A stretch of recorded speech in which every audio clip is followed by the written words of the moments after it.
Picture a forest stretching endlessly, the canopy alive with birds, the ground carpeted in grasses and shrubs. Now imagine that same forest today, choked with dense undergrowth, brittle branches, and fuel waiting for a spark. Modern headlines are filled with devastating wildfires sweeping across continents, destroying homes, habitats, and lives. But here's the question no one asks. Did ancient practices, specifically Native American hunting, help prevent catastrophic forest fires for centuries? It sounds almost impossible. How could the act of hunting, something we usually think of as food gathering or survival, have shaped entire ecosystems to make them more resistant to fire? Yet, evidence suggests that Native Americans weren't just hunters. They were ecosystem managers. Through their choices, strategies, and traditions, they influenced the balance of plants, animals, and even fire itself. This perspective challenges everything we think we know. Today, the common approach is fire suppression, stamping out blazes before they spread. But historically, Native communities may have prevented such destructive fires, not by suppressing them, but by working with nature.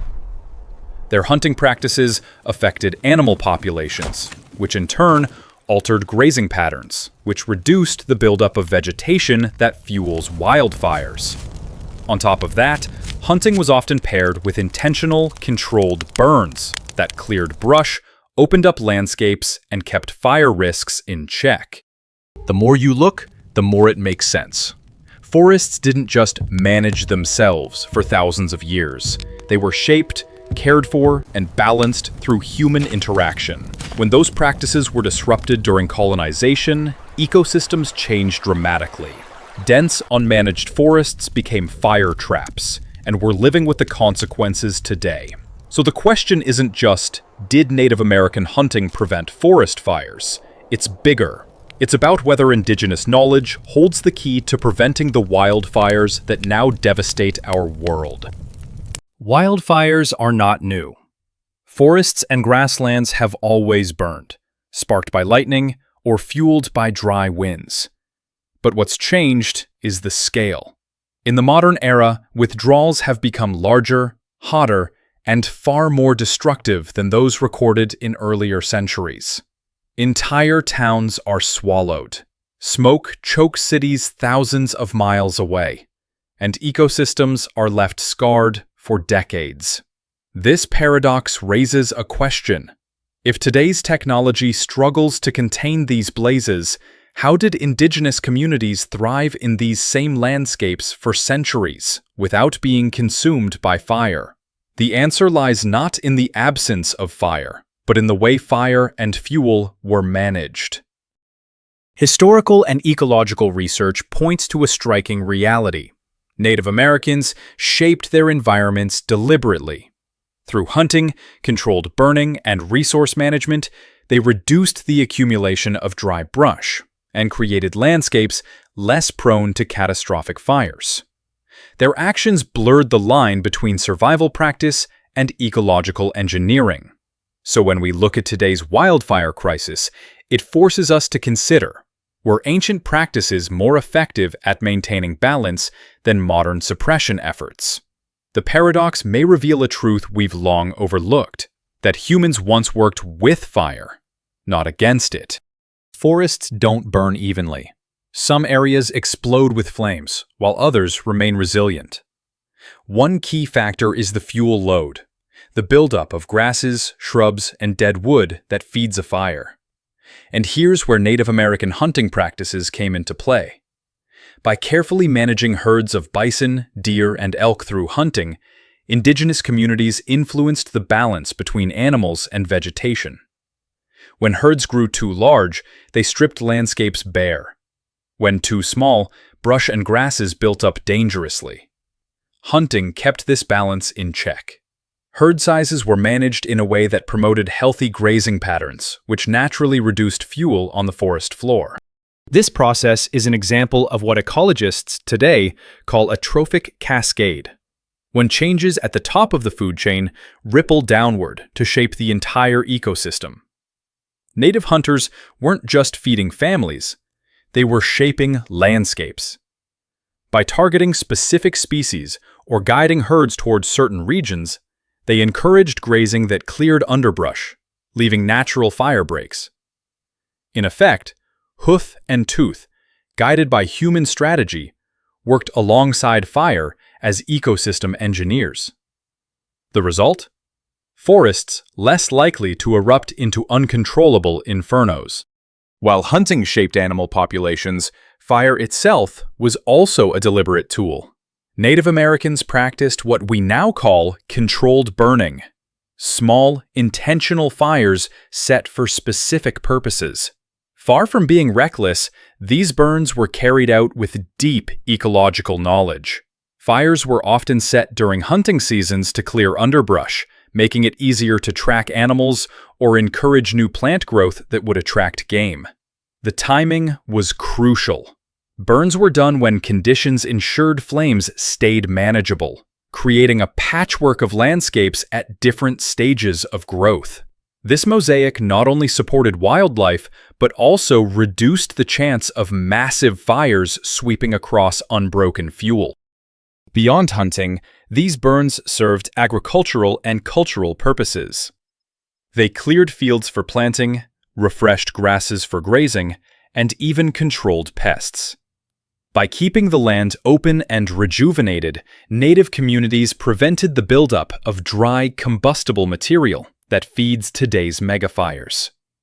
Modern science now recognizes the effectiveness of these practices.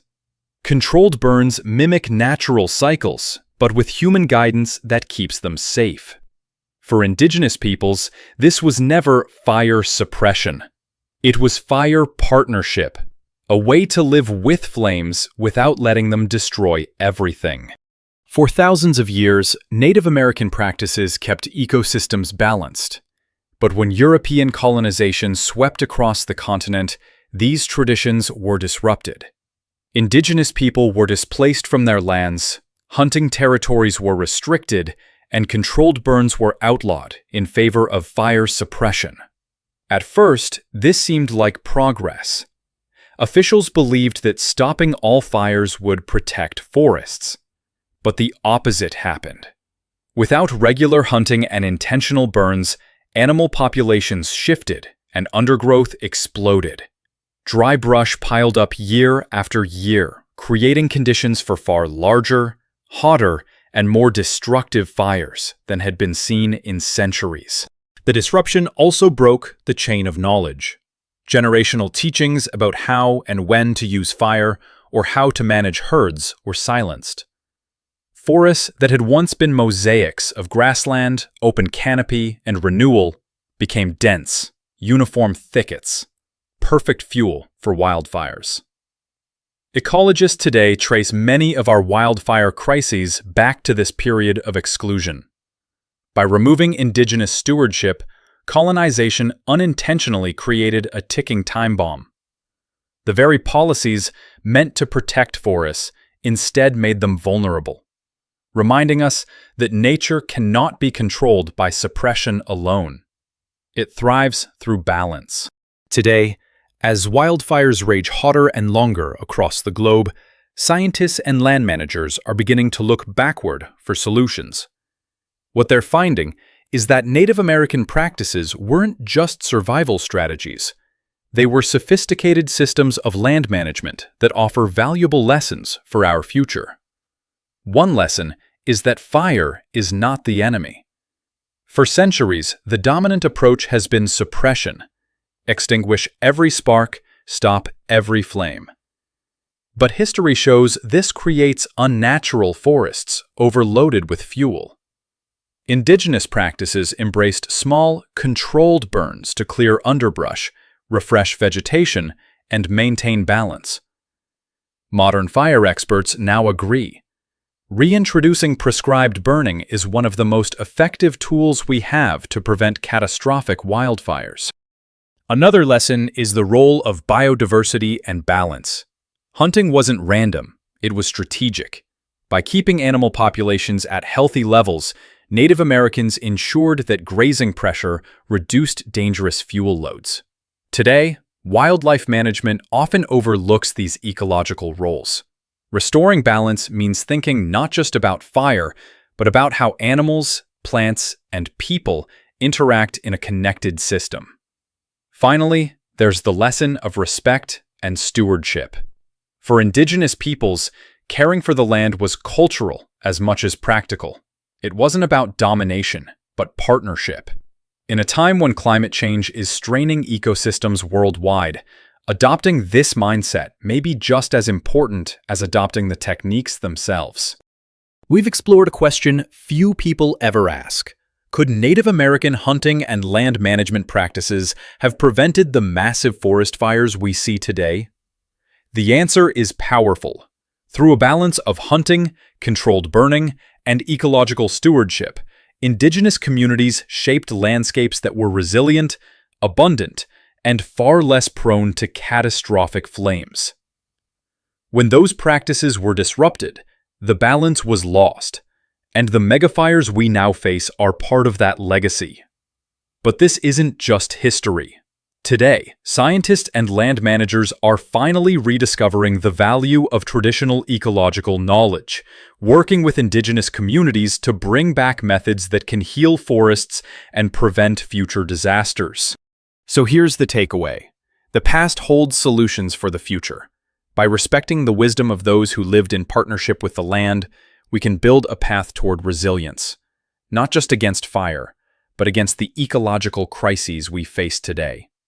If you found this eye-opening, don't forget to like this video, share it, and most importantly, subscribe for more explorations into forgotten wisdom, survival skills, and hidden histories that still shape our world.